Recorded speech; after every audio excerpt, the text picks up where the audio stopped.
ज्ञान गंगा के इस 3 पत्ती कार्यक्रम में आपका स्वागत है। आज मैं न्याय पर चर्चा करूंगा आपके साथ। न्याय क्या होता है? न्याय कितने प्रकार का होता है? न्याय 3 प्रकार के होते हैं। एक होता है जंगल न्याय, जहां पर हमारा कोई अपराध नहीं है, फिर भी हमको कोई कष्ट देता है, कोई हमको खा जाता है। एक हिरण का बच्चा पैदा हुआ है, धरती पर आया है, तुरंत उसको शेर ने खा लिया, माँ कुछ नहीं कर पाती है। ये जंगल न्याय है, जहां किसी की गलती न होने पर भी दंड मिलता है और मृत्यु दंड मिलता है, जान से हाथ धोने पड़ते हैं। यह है जंगल न्याय। दूसरा न्याय होता है ईश्वरीय न्याय। बहुत से कृत्यों को करके हम बच जाते हैं, हमें अदालतें भी सजा नहीं दे पाती हैं, लेकिन फिर भी एक ईश्वरीय न्याय होता है जो कभी न कभी हमें उसका दंड स्वयं भुगतना पड़ता है। ये ईश्वरीय न्याय होता है। तीसरा न्याय होता है नैसर्गिक न्याय।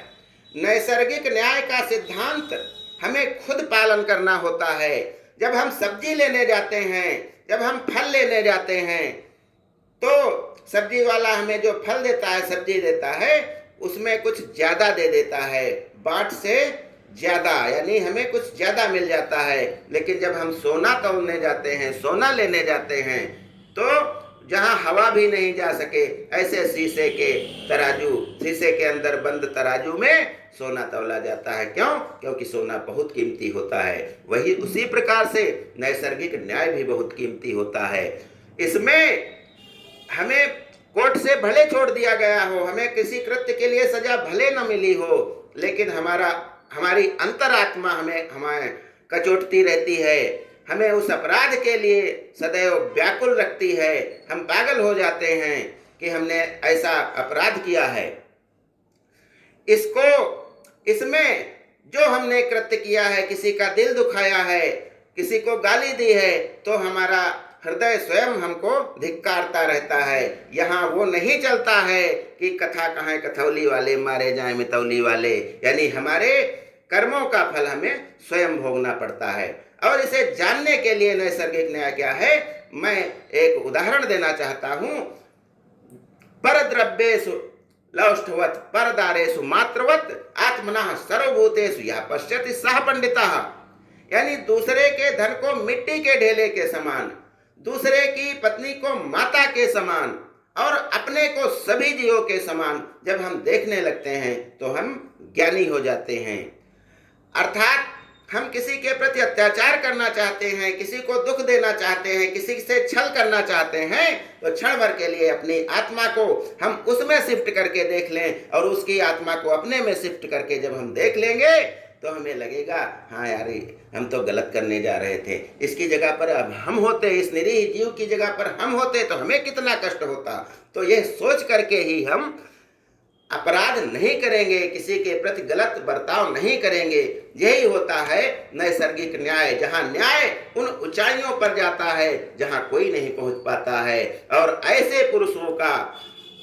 ऐसे पुरुषों के लिए कोई भी निंदा करे, उनकी कोई भी उपहास करे, धन आए चला जाए, लेकिन न्याय के पथ से वे एक पग भी विचलित नहीं होते हैं। निंदन्तु नीति निपुणाः यदि वा स्तुवन्तु लक्ष्मी समाविशतु गच्छतु वा यथेष्टम् अद्यैव वा मरणमस्तु युगान्तरे वा न्यायात् पथः प्रचलन्ति पदम न धीराः।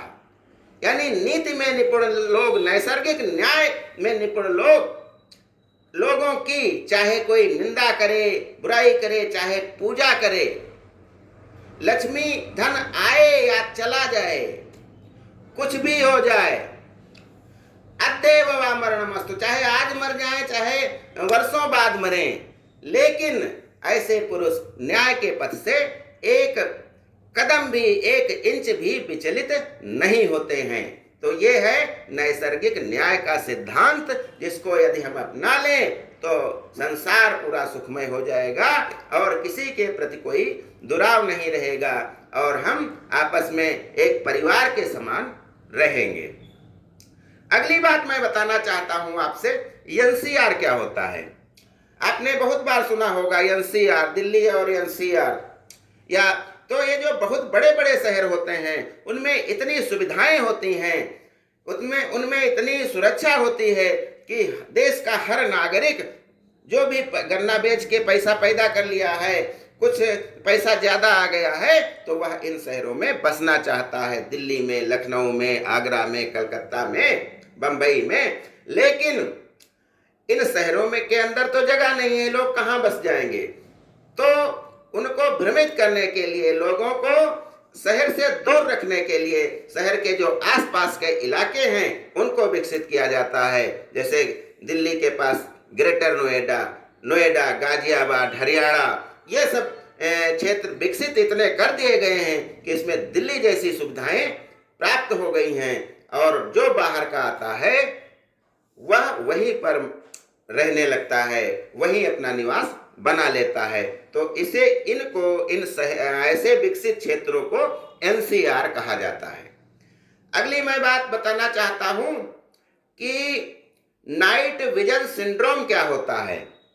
यदि हम रात के अंधेरे में बिना बिजली के प्रकाश में, बिना विद्युत प्रकाश में हम अपना मोबाइल बहुत अधिक देर तक प्रतिदिन देखते रहते हैं, रात के अंधेरे में 2-2 बजे तक चलाते रहते हैं, रजाई के अंदर चलाते रहते हैं, तो धीरे धीरे आँखों पर इसका यह असर होता है कि हम अंधे हो जाते हैं, और कुछ दिनों में हमारी आँखों की ज्योति बहुत तेजी से डाउन होती है, या हमें दिखाई देना बंद हो जाता है। और यह मोबाइल के ज़्यादा देखने से होता है, वो भी रात में, जब ऊपर का उजाला नहीं है, रात में हम देख रहे हैं, तो ये नाइट विजन सिंड्रोम नाम की हमें बीमारी हो जाती है, दिखाई देना बंद हो जाता है। जय हिंद, जय भारत।